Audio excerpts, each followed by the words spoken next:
Mo, thanks for being on the show, man. We have a lot of ground to cover. I want to talk a lot about, obviously, about work and the work that you guys are doing, pun intended. But I want to talk a little bit about yourself first and talk about your career. And obviously, a serial entrepreneur, started multiple companies. And we'll talk a little bit about SweetIQ, which I was familiar with. But I want to dive into the concept of risk. Right, I'm sure you get this question as like, how do you evaluate risk? How do you see it as a concept? Uh, yeah, it's a good starting point. Uh, Look, I think that people get often confused with looking at entrepreneurship and risk in two mutually exclusive ways. Risk has this very negative connotation that it should be something that's taken very seriously, and the implication of risk is really dire. For me, I started thinking about risk really when I was much younger. When I was, I played chess or I played backgammon, and when you think about these games and how you win them at strategies, if you play defensively, you're almost always going to be guaranteed to lose. And so you have to learn how to tame the risk taking with a reward that it could potentially apply. Right? If you're going to move your rook a certain way, or if you're going to move your bishop a certain way, you have to think about those things and why you're sort of being deliberate about those things. So risk for me has always been something that I've thought about in the context of winning. You can't win without taking risk, and so it just became um, about accepting it as a fact of life, that you're just going to have to be comfortable in the uncomfortable positions and be willing to take the risk when necessary. And that's sort of just one element of how to think about risk. But then the other element as well is you sort of get more comfortable over the years, and the risk of losing starts becoming less and less of an issue. It's not that big of a deal. And like when you're younger and you think, oh, if this thing doesn't work, and you know, then I have to go back and get a job or whatever, I'm going to lose a bunch of money. Over time, that just starts to lose in amplitude, and you start being willing to take more risk. So that's sort of just a high level framework upon which I think about risk. Yeah, it's interesting. I guess just with experience and a little bit of age, you realize, like risk isn't, like particularly in Canada where we live, it's like it's not such a big deal, right? Even if your startup blows up, fails, it's not the end of the world, right? So it kind of gives a different connotation. You brought up the point about how you evaluate risk based on, like a strategic board, kind of like a chessboard. When you're thinking about strategy for your startups, for your company that you're running, how deeply do you consider risk, right? So like going back to this notion of like, let's say we raise too much money or not enough money, or we want to like innovate with a new product. So how often do you think about, the strategic chessboard, let's say for your own startup? Is it an ongoing basis, or is it something that you like to plan ahead and have like a roadmap, let's say? Yeah, I wish it were. I wish it were that. It's really hard to plan and time things right now. I mean, you and I were just talking about this pre-show about just the current market conditions right now. Like, no one could have predicted that in 2022 we're actually witnessing an invasion and a war, and the implications of that are going to be quite dire. We raised our Series A at work um, in December. Fast forward 3 months later, or two, yeah, 3 months later, and there's no rounds being raised right now because everybody is sort of holding back. So you can't plan these things, and so timing is sort of everything, but more important than that is striking when all of the elements that are required for you to be able to strike are on hand. We had all of the things that we needed to be able to go and raise a Series A and to go and raise a big one. And so we went as hard as we could, given that we knew that this was something that was possible in the realm of possibility today. And so for me, when I think about risk, it's more around what is possible in its current state today, not pie in the sky, not delayed. Delaying things almost always, in my experience at least, just results in you not getting exactly what you're looking for because it market dynamics and there's so many things that shift. So I am not a big fan of waiting for things, to be honest with you.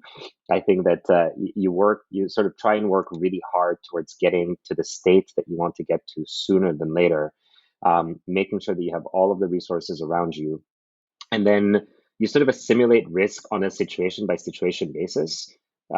But there's my approach to risk generally, and was true at SweetIQ and it is today at work, is to be a lot more aggressive than not, and to sort of deal with the consequences of us failing should we not be successful in our aggressive stance to try and sort of do a big round or buy a company or do something than not try it at all. Yeah, it's interesting. I think there's a few lessons, like just to unpack. Like you talk about, like not delaying, right? So this creating a sense of urgency in your organization, so pushing forward, particularly because you're in a startup, so there's a high degree of uncertainty. And then the concept of risk I find interesting, where it's like it's also like trying to innovate more. Like I saw that what you guys did at SweetIQ, obviously with success, and is this old expression I learned back in my when I was working at Google, where the CEO was like, if you try something that's 10x harder, you're going to have more success than if you try something that's just 10% incrementally better.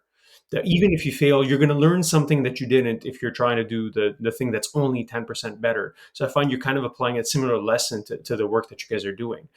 And then, yeah, to the round that you guys raised, a huge round, it's one of those, like, well, like you said, timing is everything. You have to be, like a little bit of luck, but you have to be good to be lucky, lucky to be good. And it also speaks a little bit to the market opportunity, right, that you guys are going after. Before we talk about work, maybe a quick personal question. So why come back on the startup horse, right? So what led you to, like, obviously you had a success with IQ, sold the company, made a great return. So I think it was, just maybe over a year or two that you waited before you launched work. I'm curious as to, like, your personal thought process.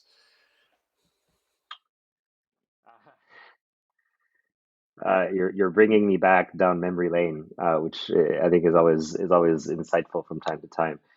Um, Look, without sugarcoating it, because I'm a very direct person when it comes to these things. Um, I think our intentions in building SweetIQ were different than at least my intention is with work.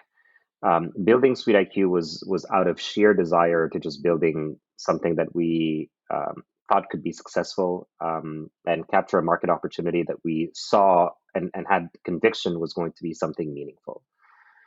Um, the SweetIQ story, for as much as people claim that it is a success, I don't perceive it to be the case.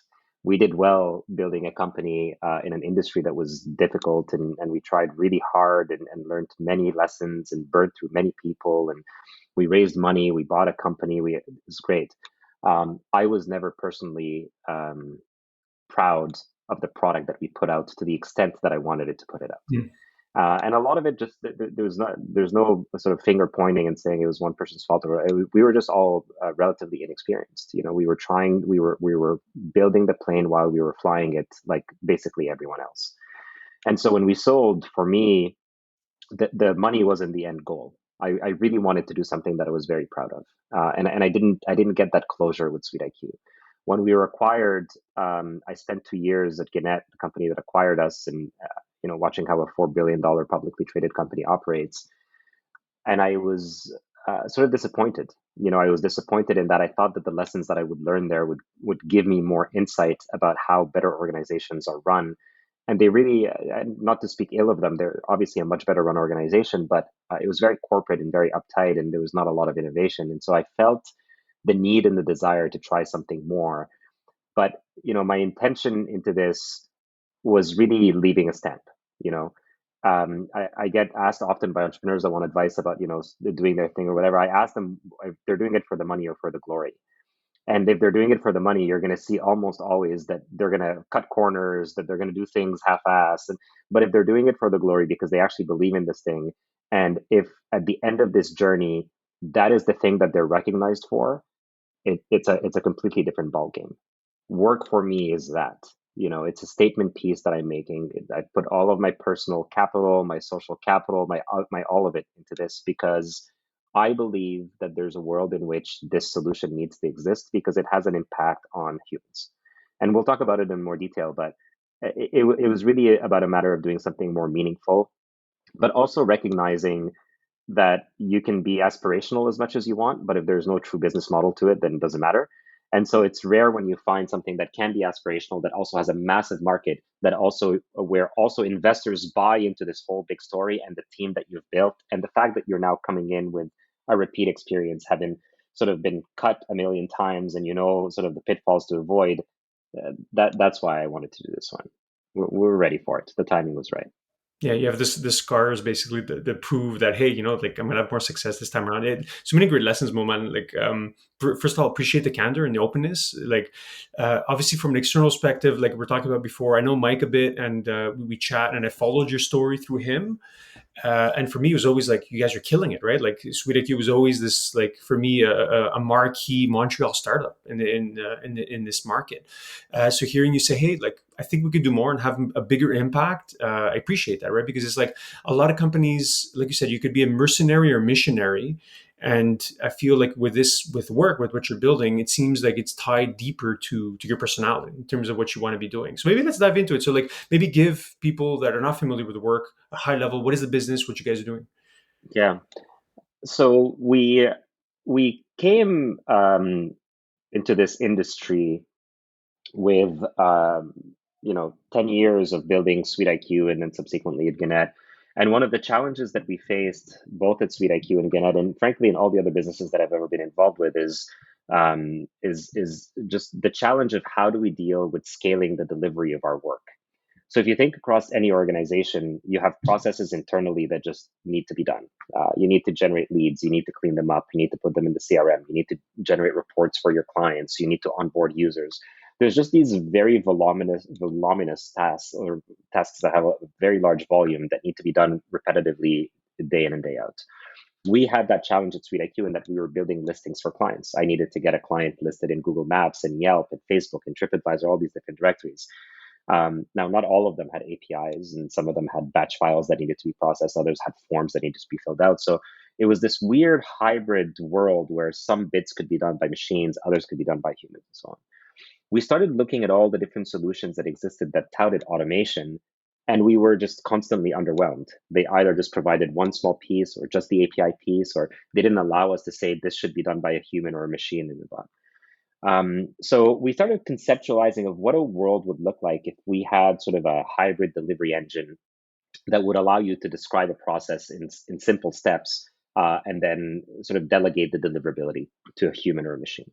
When we were acquired by Gannett, we thought that we had problems at SweetIQ. The magnitude of their problems were significantly higher. And we kept thinking about this problem of automation.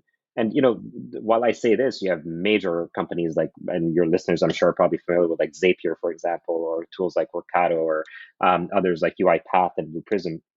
Very, very successful companies, but they're really selling automation tools for individuals that are looking to either do very simple, basic sort of snippets and scripts here and there, or very, very sophisticated users that have the technical skill set to be able to sort of program a headless browser and tell it what to do and so on. So there was this weird gap that existed in between. So anyways, it's a bit of a long prelude, but the intent of Wrk was to help business operators. And so this is, Jill in the production team who has to produce 1,000 websites a week, or Jim in marketing who needs to produce 100 LinkedIn campaign reports every month and so forth. So business operators who do not need or have technical skill sets to configure difficult, complicated IT products, and who just have this volume of work that needs to be delivered at scale. So we asked the question, not how do we help them automate, but rather how do we help them scale the delivery of their work? So what Wrk is a delivery engine that allows individuals within organizations to create digital versions of their internal business processes using a library of pre-built, pre-configured units of work that we call work actions. A work action for us represents a singular step in a process. Open an Excel file, remove duplicates, go on LinkedIn, find the name of the company, expand their data with Zoom Info, add it to Salesforce, and add a note in my calendar to contact them next week. Behind each one of these work actions is a routing system that will route them to an API, a bot that we've built in-house, an RPA that we've built in-house, or even a human in our community of workers that will complete a task for us. So really, we are giving users the ability to delegate their work completely on the Wrk platform using this very large library of work actions that effectively mimic human capabilities in the workforce in a day-to-day office setting. And then with that, we're able to basically really replicate any process, right? So our intention of it is to index the tasks that humans do in a day-to-day office setting, build these generic bots that are capable of doing anything, and then giving you the keys to say, you connect the pieces towards building a custom solution for your specific needs at scale. And that's what it is today. Yeah, it's amazing, man. That's amazing. Like so many questions, and obviously, I don't know your company that well, so maybe some of these will be very rookie. But how do you decide? It seems like such a big opportunity. How do you like, reduce the aperture to say, okay, we're going to focus just on these tasks that are high value, and then maybe part B of this question is, how do you then subsequently change behavior of users to actually think, hey, instead of me, copy pasting in Excel, for instance. I'll go to this platform that enables me to do it. Yeah. So number one, when you when you launch something of this scale and magnitude, you really have to spend quite a bit of time doing and conducting user interviews and research and understanding. So right now, today, a majority of the focus on which work actions to build come from the pilots and the opportunities and the clients that are coming our way saying, oh, I need to work in NetSuite. Okay, well, great. What do you need to do in NetSuite? I need to do a general ledger entry. I need to add a user. And then we decipher and determine whether we need to build them or not. The other piece too is we're really focused on building generic work actions. So for example, I have a work action that will remove duplicates from an Excel spreadsheet. Whether you use this for sales, for finance, for marketing, for HR, it doesn't really matter. So it's really from that context, or looking at it from this lens of more generic human actions that people do in a day-to-day office setting, right? You think about what you do, right? Like you're probably working in Excel, you're probably working in Google Slides, you're probably working on Slack, and you're probably working in some form of a CRM. Everyone thinks that their problems are very, very custom. Majority of the time, it's within the same 80% of the systems that everyone uses. So once you've covered sort of that gamut, you're really well represented. And then now you're dealing with the outliers, the bigger integrations in the systems here and there. So it's a matter of for us, and I hate to use terms like first principle, whatever, because they get thrown around a lot. It was really boiling it down to the lowest common denominator. What do people really do in a day to day? And asking the hard question like, oh, okay, your custom thing, what is it? Oh, okay, so you really just go into this system and you click, and that system is really Excel based. Okay, got it. And then it just becomes very clear from that point. Yeah, interesting, man. Interesting. Yeah, it's fascinating his approach. And then in terms of business model, I understand like you guys charge per action, right? So how do you decide how you charge for, let's say, each action? Is there a custom pricing, or is it really kind of blanket? And then I imagine on the other side, how do you pitch customers the ROI of this delegation? Yeah, so this was something that we did very intentionally. Um, when we looked at the marketplace, all the other players are predominantly trying to charge a subscription based model because in the venture capital world, we all know MRR is king. Um, when you go with the very basic solutions, you'll be up and running for a few $1,000s a month. Fine. But then when you get into like the really custom builds, you're looking at 150 to $200,000 in annual contract commitment, which for a mid-market organization, it's a non-starter because you don't even know if this thing is going to work or not, and not even taking into consideration that you'll probably need to hire consultants to help you manage and maintain this thing. So we wanted to make this an absolute no-brainer. Not only are we here to deliver your work for you, but we're also going to put our money where our mouth is. And we're only going to charge you per successfully delivered unit of work.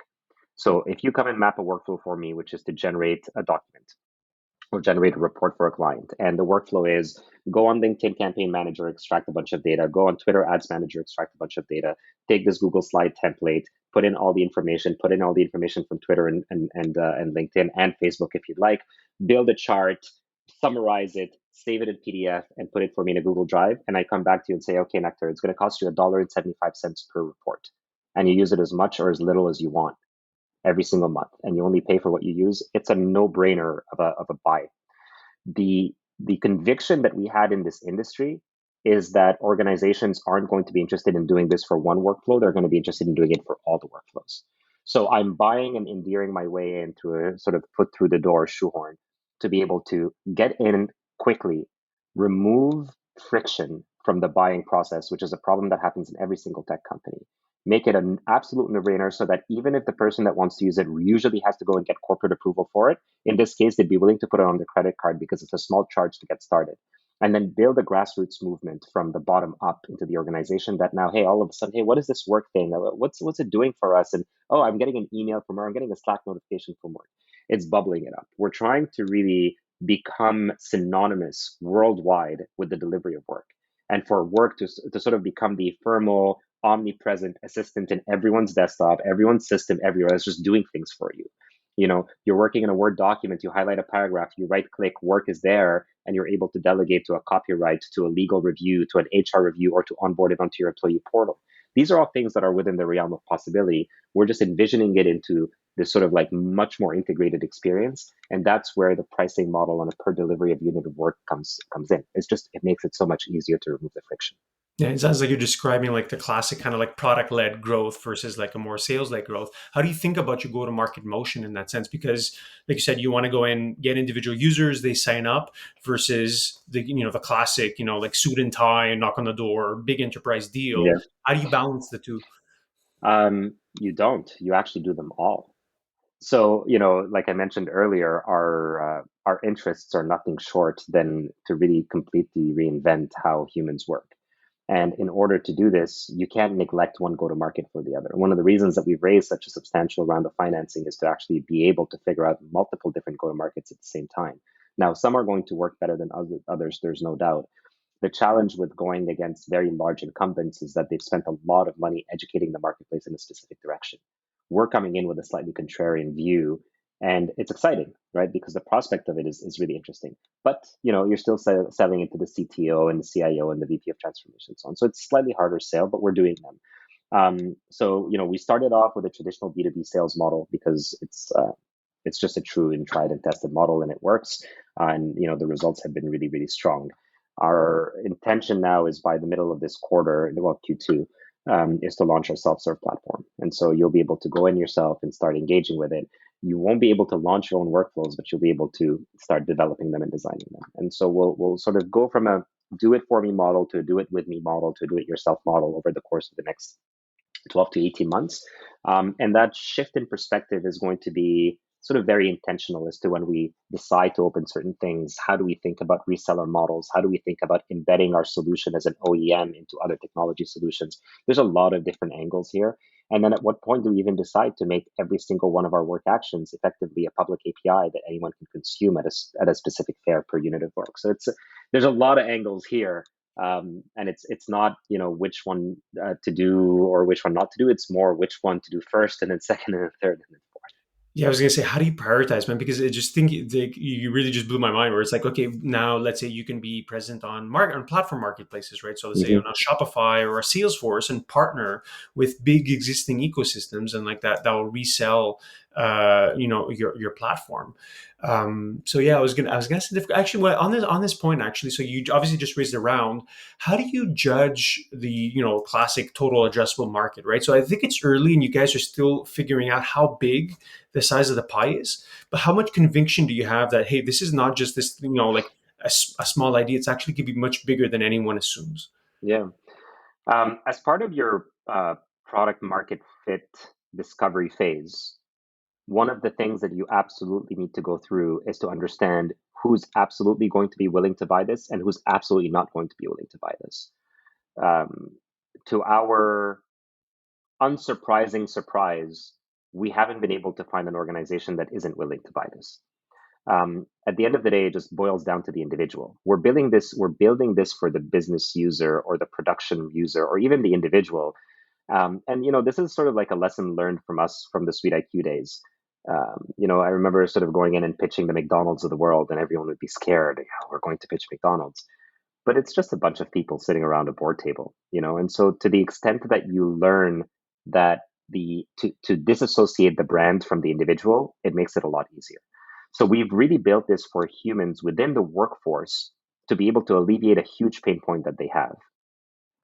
So all of this to say, from the perspective of we're not afraid to go and put this in the hands of individuals and allow them to sort of play with it and allow themselves to um, optimize how they deliver their own work. Um, we've been able to validate very quickly that we can sell this into organizations large and small. And to our even bigger surprise, some of the really small accounts that we thought were going to just be tiny have grown phenomenally. I can point to certain accounts that started at $500 a month that are now nearing $10,000 a month. And so if you build a parallel between us and what AWS did, they took bare metal machines, put them in the cloud, and allowed you to pay per compute cycle. This is really no different. It's the same methodology. And look at how many startups started on AWS spending $20 a month and now are spending $200,000 a month.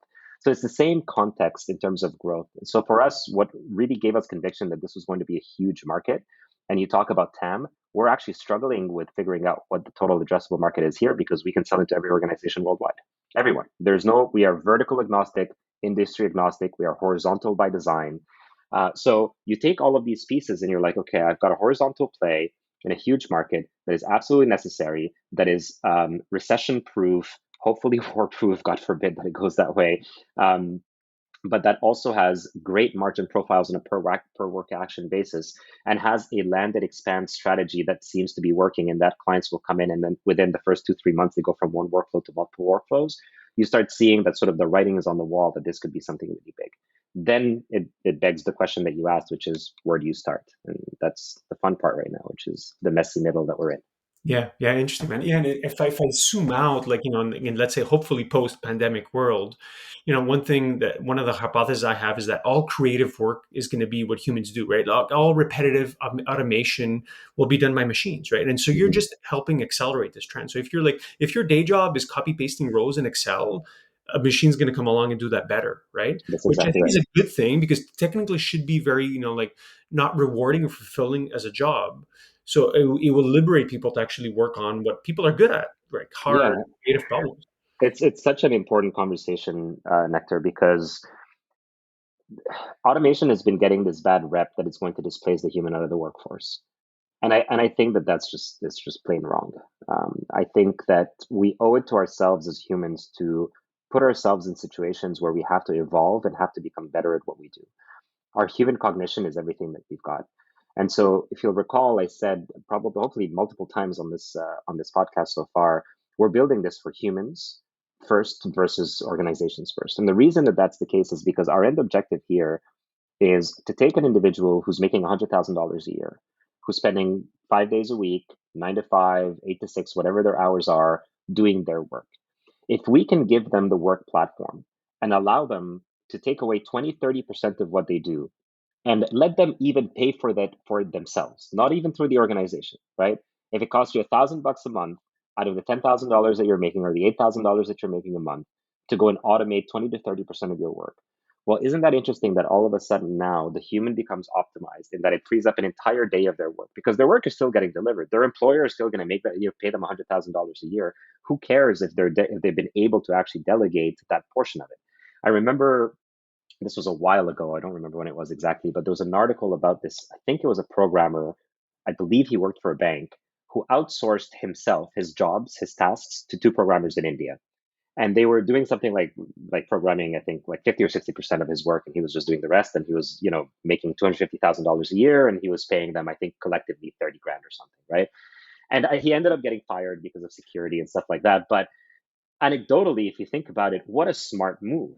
He was still delivering the end result that the bank expected. He was getting compensated for it, and then he just outsourced the work to other people. Now, it's a little bit shitty because he gave them a lot less money. But if you take that formula and you do it fairly, and you provide tooling, and you give them access to bots and to third-party vendors and to providers, I think that that's sort of the right connotation here. And so if we can really empower the human to become better versions of themselves by not being so bogged down with a 9 to 5 every single day doing the repetitive motions, I think we win. That's our mission, and that's exactly where we're going with this thing. Yeah, 100%, man. And before you guys become like the category lead, well, you're designing a category, I feel like. Even like Zapier, like you said, like the whole no code thing, it seems like you're much more amenable to, the everyday person that's using it, not just, let's say, people on the technical side. It's going to become short-term competitive advantage for companies, right? Where it's like, hey, come and work for us. Like we know, like talent's a huge issue. And you don't need to be spending X amount of hours in your day doing, like repetitive work that's being outsourced, right? So it becomes almost like a sales argument for the HR team. So, anyways, like I'm sure some Yeah, that you it, guys are seeing. it really does. And I think the additional element to that is as we think about technology, the tech, please, to all entrepreneurs listening to this, please, we all have this incredible ability to overcomplicate everything using big buzzwords and jargon like, low code and no code and automation and AI and machine learning, all of these things. And to the individual who is in their workforce or at home who's looking at this thing, it feels so distant and so far away. They don't know how to connect to this thing. Our technology world needs to become a lot more verbose. It needs to be a lot more explicit about what it does and how it does it and why it does it. I'm here to deliver your work for you. That's what I do. And we do it by just having a very large library of pre-configured robots that will do it. And they're not difficult robots to use. You'll never have to worry about APIs and all of these things. I'm talking about business configuration. I have a work action that will rotate an image. You tell me you want to rotate it right or left, not which API to call to make it rotate. You know what I mean? So I think that this is just, if the last decade was the decade of giving consumers too many choices, the marketplaces of everything and all these different APIs and whatever, this decade is the decade of curation and limiting access to the things that really impact the user the most. You think about what Alexa, what Google Voice have done, all of these different technologies that make it easier for us to engage with technology today. That is the decade of this. So much more explicit, much more to the point, and just delivers results. Yeah, it just fades in the background, right? So it's like you don't really need to know that your website's using HTTP, right? Like Mm-hmm. it just works. So it's going to be the same thing now for work itself, right? You don't need to really know how each of these like subcomponents work. It'll just be seamless in the background. So I love the vision, man. Maybe one or two final questions, like your current, let's say, most exciting markets, right? Because you guys are obviously going after a global opportunity. Where are you looking with your magnifying glasses, like the biggest opportunities from a market per market basis? Yeah, so we're definitely not vertical specific. So we're not going after like ed tech or fintech or whatever. We are going after all sorts of different organizations, but the focus is more on a departmental basis. And so the first two departments that we're sort of pursuing very aggressively are sales and marketing ops, and then production ops. So think how much data needs to be dealt with in terms of CRM and data cleanup and assignment of leads and rules of engagement and report generation and so forth. And then production ops is the delivery of the actual work. So whether it's reports, whether it's onboardings, whether it's loading SKUs into an e-commerce platform, just this sort of grunt work of production type of stuff. Um, so that's sort of like it on the departmental side. And then really the focus on the organizational size is more sort of the M in SMB. So 50 to 500 employees, growing very rapidly. They have a bunch of different managers and directors who are pulling their hair every single day because they're growing so fast. And the only way that they can solve their scaling problem is by throwing bodies at the problem. Those are the people that we want to be talking to every single day. Yeah, amazing, man. Amazing. Well, then I'll let you to it, man. Like this has been a fascinating conversation. I think we should do a round two when you guys go public. So definitely have you on again. Final question, Mo. When people want to reach out or sign up, what's the best way? They can certainly go to our website, so work.com, WRK.com. I'm on Twitter, so at Mohannad B is my handle. That's probably the best way, and or LinkedIn. I tend to try and respond fairly quickly and then sort of go from there. Amazing, man. Thank you so much for this. Awesome.